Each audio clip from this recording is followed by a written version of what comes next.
자, 오늘은 정말 특별한 왕의 이야기를 해볼까 합니다. 바로 다윗인데요. 권력의 정점에 오르기까지 그가 걸어간 길은 우리가 생각하는 것과는 아주 달랐습니다.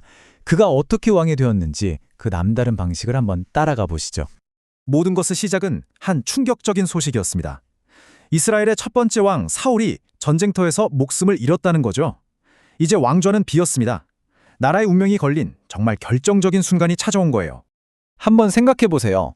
자신을 죽이려고 쫓아다니던 그 지긋지긋한 경쟁자 사울왕이 죽었습니다.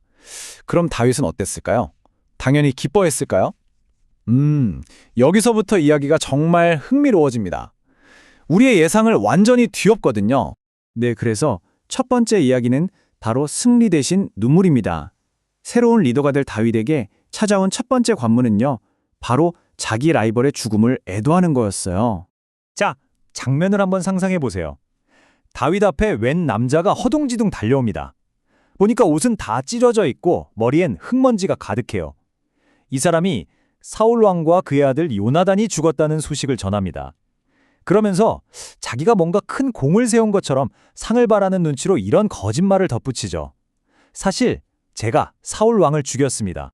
이 부분을 좀 보세요. 이 대비가 정말 기가 막힙니다.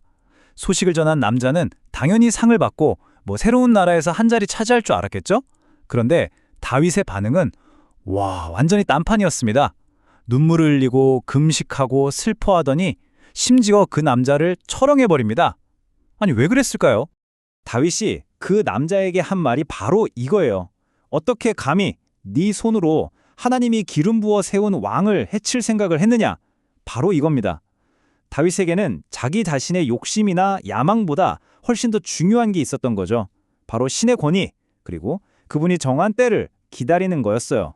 여기서 한술 더 뜹니다. 다윗은 자기를 죽이려고 했던 그 원수 사울을 애도하면서 뭐라고 부르냐면요, 이스라엘의 영광이라고 불러요. 이건 그냥 정치적인 쇼가 아니에요. 다윗이란 사람이 어떤 그릇의 인물인지, 얼마나 더 큰 그림을 보고 있었는지를 제대로 보여주는 대목이죠.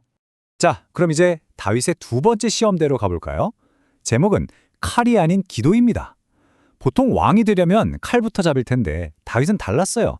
힘으로 밀어붙이는 대신 아주 길고 또 인내가 필요한 길을 선택합니다. 사울이 죽었으니 이제 기회는 왔죠.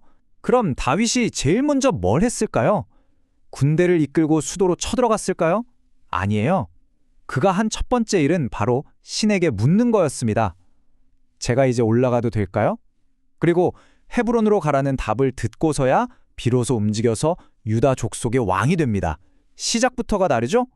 그런데 이렇게 신중하게 행동했다고 해서 모든 게 술술 풀렸냐? 또 그건 아니었습니다. 북쪽에서는 사울의 아들 이스보셋이 왕으로 추대되면서 결국 한 나라가 두 쪽으로 나뉘고 끔찍한 내전이 시작되고 맙니다. 이 복잡한 상황을 성경은 딱 한 문장으로 정리합니다. 다윗은 점점 더 강해지고 사울의 집안은 점점 더 약해졌다. 이게 뭘 의미할까요? 겉보기엔 혼란스러워도 보이지 않는 곳에서 하나님의 계획은 아주 조용하고 또 확실하게 진행되고 있었다는 뜻이겠죠. 자, 드디어 마지막 관문입니다. 저는 이게 가장 강렬한 시험이라고 생각하는데요. 제목은 피 묻은 왕관이에요.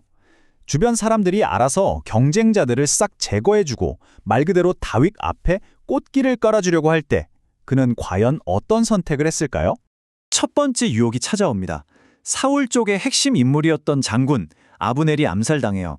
정치적으로는 엄청난 호재죠. 그런데 다윗은 이걸 이용하기는커녕 모든 사람들 앞에서 슬퍼하면서 선을 딱 긋습니다. 이 피는 나와 아무 상관이 없다. 두 번째 유혹은 이건 훨씬 더 노골적입니다. 그의 마지막 경쟁자였던 이스보셋 왕마저 암살당하고요. 암살범들이 그 왕의 머리를 잘라서 다윗에게 선물처럼 가져옵니다. 당연히 큰 상을 받을 줄 알았겠죠. 자기들이 다윗을 위해 이 더러운 일을 처리해줬다고 생각했을 테니까요. 하지만 다윗의 반응은 칭찬이 아니라 불같은 분노였습니다. 그 암살자들에게 이렇게 외치죠. 감히 너희가 의로운 사람을 침대에서 살해해? 그 핏값을 내가 너희에게서 받지 않겠느냐? 다윗은요, 배신과 살인으로 얻는 더러운 왕관은 절대 쓰지 않겠다는 걸 온몸으로 보여준 겁니다. 자, 이쯤 되면 다윗의 원칙이 아주 선명하게 보이죠. 딱 세 가지로 정리할 수 있어요. 첫째, 나는 칼의 힘으로 왕이 되지 않겠다. 둘째, 비겁한 배신을 발판 삼아 왕좌에 오르지 않겠다. 그리고 마지막 셋째, 나를 세우시는 분은 오직 하나님 한 분뿐이다. 이거죠. 그럼 이제 정리를 한번 해볼까요? 이 모든 이야기는 결국 우리에게 뭘 말해주고 싶은 걸까요? 이건 그냥 어떻게 하면 권력을 잡을 수 있나 하는 방법론에 대한 얘기가 아닙니다.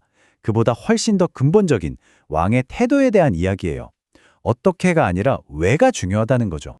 다윗의 이야기를 통해 우리가 발견한 진짜 왕의 태도는 이런 것들이었어요. 자기 때를 기다릴 줄 아는 인내, 심지어 원수를 위해서도 슬퍼할 줄 아는 공감, 내 생각대로 움직이기 전에 먼저 길을 묻는 기도, 그리고 마지막으로 모든 것을 주관하는 더 큰 힘을 인정하는 존중, 바로 이 네 가지입니다.